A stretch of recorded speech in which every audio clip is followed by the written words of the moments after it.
Welcome back now for the news in detail. We start from Iraq, where 18 more ISIS militants have been killed in raids by US-led forces. 11 were killed when US-led Iraqi forces raided an ISIS hideout in western Anbar province near the Syrian border.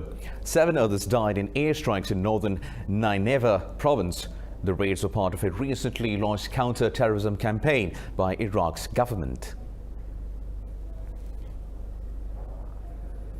US President Donald Trump says Iran's threat to violate the 2015 nuclear deal will come back to bite it. Trump warned Iran to break the nuclear accord, warning any such action would lead to devastating consequences. The statement comes after Iran's President Hassan Rouhani promised to boost uranium enrichment levels. Rouhani says from July 7th onwards, Iran would enrich as much uranium as it wants, regardless of the limits set by the 2015 deal. Turkey's President Tayyip Erdogan has expressed willingness to mediate talks between the US and Iran. Erdogan says he is open to playing a role in easing Middle East tensions. Returning from Beijing, Erdogan said China believes US sanctions are counterproductive for peace and stability in the region.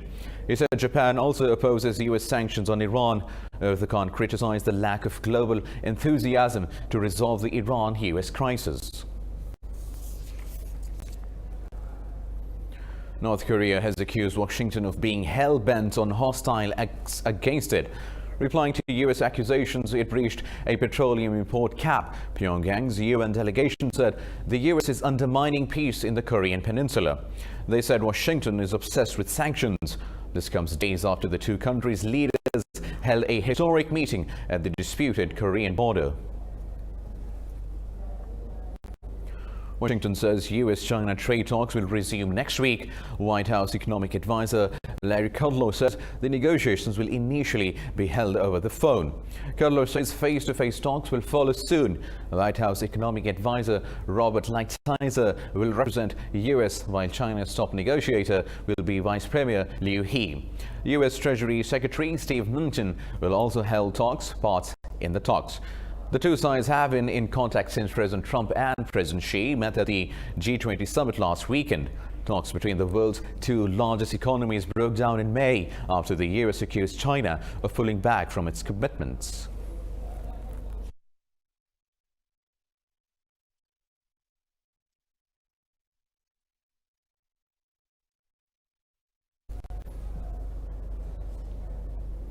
Now, Russia's President Vladimir Putin says he is interested in fully restoring relations with the European Union. Says the Kremlin is ready to work with every political force supported by EU voters. Putin will today meet Italian President Sergio Mattarella and Prime Minister Giuseppe Conte in Rome. He will also meet Italy's former Prime Minister Silvio Berlusconi during his one-day visit. The Kremlin says Putin's talks will cover ties with the EU, US-Iran tensions and Syria's civil war. Russia is looking to restore trade ties with Italy after they were hit by EU sanctions.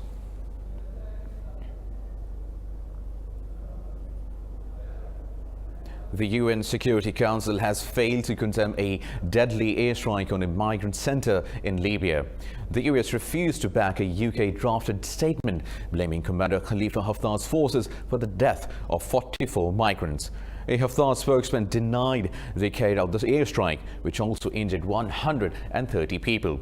The United Nations says the attack on the detention center could constitute a war crime and called for an investigation. A US State Department statement condemned the abhorrent airstrike. Now, Palestinian President Mahmoud Abbas has rejected the White House's invitation to discuss the deal of the century. Abbas says the US Middle East peace plan will not succeed because it asks Palestinian refugees to give up their land in Israel. Repeating his rejection of the US plan, Abbas says he will not risk his people's rights. He warned the Palestinian Authority may collapse if Israel keeps strangling its finances. Last week, the US President's advisor, Jared Kushner, unveiled a $50 billion economic plan for the Middle East. He said the deal of the century proposes ways of resolving the political deadlock between Israel and the Palestinians. Kushner's proposal has been widely rejected in the Arab world. Now in Sudan, the ruling military council and the opposition alliance have met to resume talks on transferring powers to civilians. The African Union and Ethiopia are mediating. United Nations Human Rights Chief Michelle Bachelet says the military must ensure a swift transition to civilian rule. She called on the authorities to lift internet restrictions and investigate allegations of excessive use of force against protesters.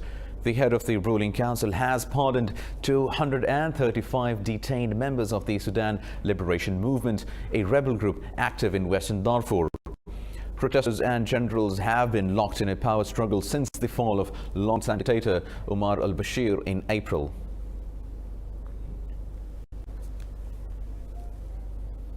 In Kenya, a court has sentenced 3 men to terms ranging from 41 years to life in prison for abetting the 2015 Garissa University massacre.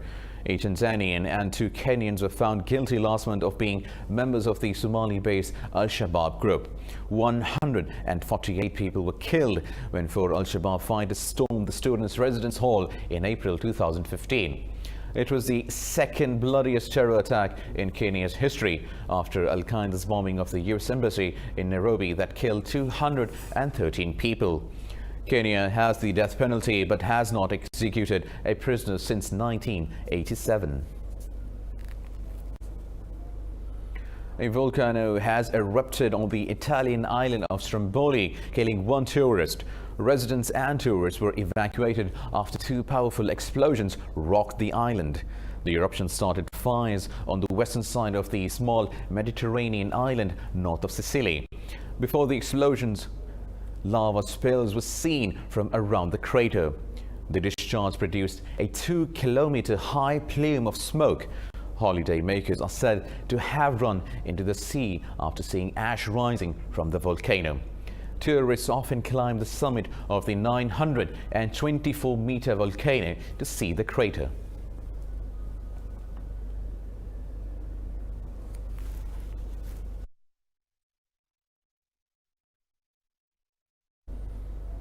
Moving on, 6 people have been killed after a tornado swept through the northeastern Chinese province of Liaoning. The twister injured 190 others while damaging over 3,500 homes. The 15-minute funnel wreaked havoc on apartment blocks, factories and power lines in the region. The provincial government says more than 200 people have been rescued from the damaged buildings. It says the twister affected up to 10,000 people. In Honduras, 26 people have died after their fishing boat capsized off the Caribbean coast. Another 47 people were rescued when the vessel sank off the eastern Mosquitia region. The 70-ton boat was packed with fishermen after the government lifted a seasonal ban on lobster fishing. The U.S. aircraft manufacturer Boeing says it will distribute a $100 million to compensate families of the victims of 2 recent air crashes. The accidents involved 737 MAX aircraft operated by Ethiopian Airlines and Lion Air, claiming 346 lives. Boeing says it will work with governments and NGOs to provide living expenses and develop regions affected by the recent accidents. It faces multiple lawsuits filed by families of the victims. The company says it's cooperating in regulatory inquiries.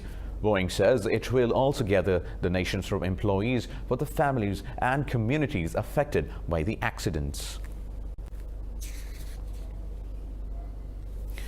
A Bolivian woman has brightened up her neighborhood in the capital La Paz with multicolored murals.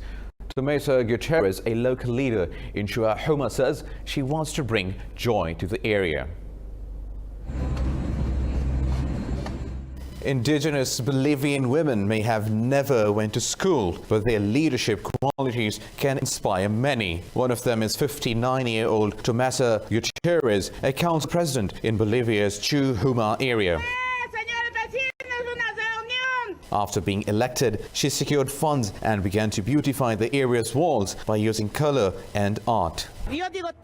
I say the colors are so beautiful. It is truly a joy for me to get up in the morning and not see dirt, the color of a daub or of brick, but to get up and see colors. Going to the store is a joy for me because I see the colors.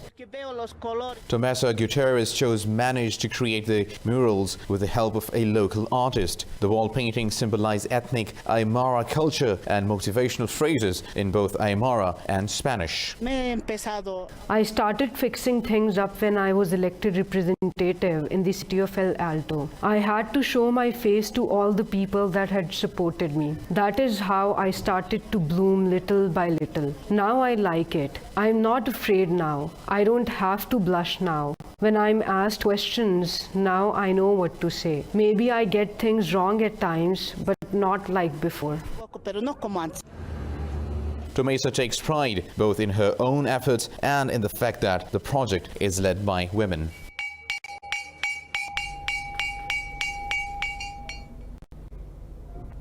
More news coming up after a break. Stay tuned.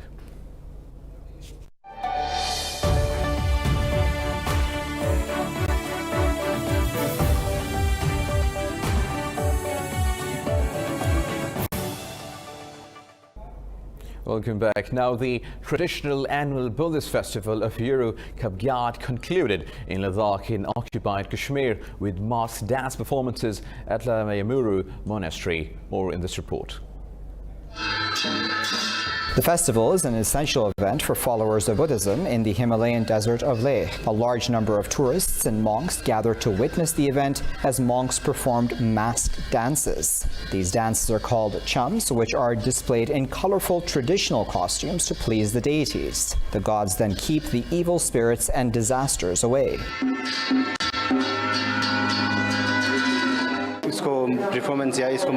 The goal of celebrating this festival every year is to pray for world peace and the peace and prosperity of our Ladakh region through prayer and mask dance.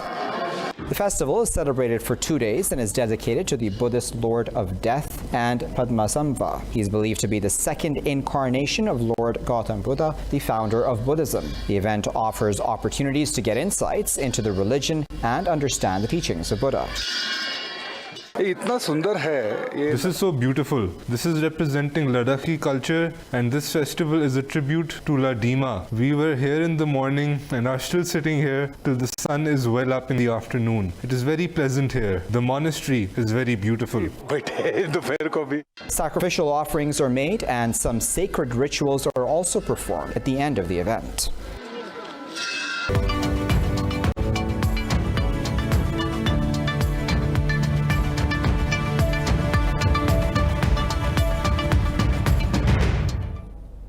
The European Commission has stopped disciplinary action against Italy after Rome acted to bring its debt into line with the bloc's fiscal rules. The EU says it expects Italy to comply with bloc Stability and Growth Pact. The bloc will examine Italy's public finances before making a final decision. The Commission is urging Italy to respect its commitments through preparing next year's budget along the EU's fiscal rules. Italy needs to submit the budget by October 15th. Rome has released new 6-month data showing the project deficit for 2019 at 7 billion euros, less than the April target. Italy has also drawn up a decree to rein in the budget deficit in 2020. The International Monetary Fund has approved a $6 billion loan for Pakistan. The fund has released $1 billion immediately. The IMF will review Pakistan's performance quarterly over 39 months before releasing the remaining funds. Pakistani authorities and the IMF agreed on a bailout package in April.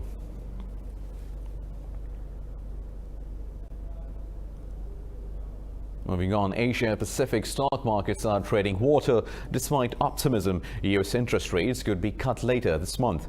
Expectations of a boost from the U.S. Federal Reserve took Wall Street to a record close overnight.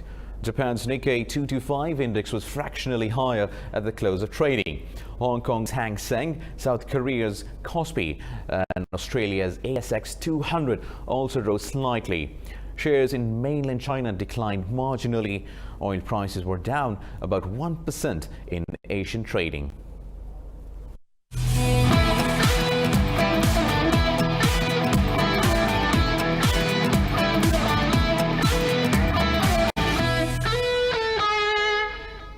Well, the Netherlands have reached the Women's Football Cup World Cup final after beating Sweden by a goal to nil. It's the first time the Dutch women's side has made to the final. In a thriller at Lyon, the Swedish goalkeeper made 3 crucial saves to keep the Dutch at bay during regular time. But midfielder Jackie Groenen broke through in the 9th minute of extra time to score the winner and put Holland into the final. The Netherlands will face the US in Sunday's final.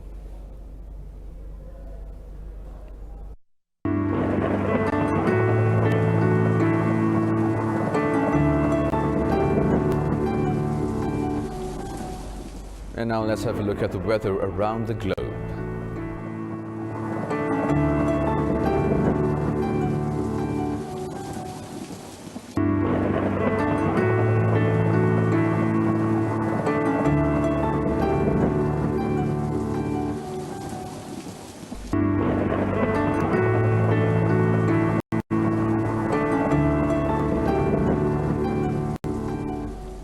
Well, that's all for now. For more news and updates, keep watching Indus News.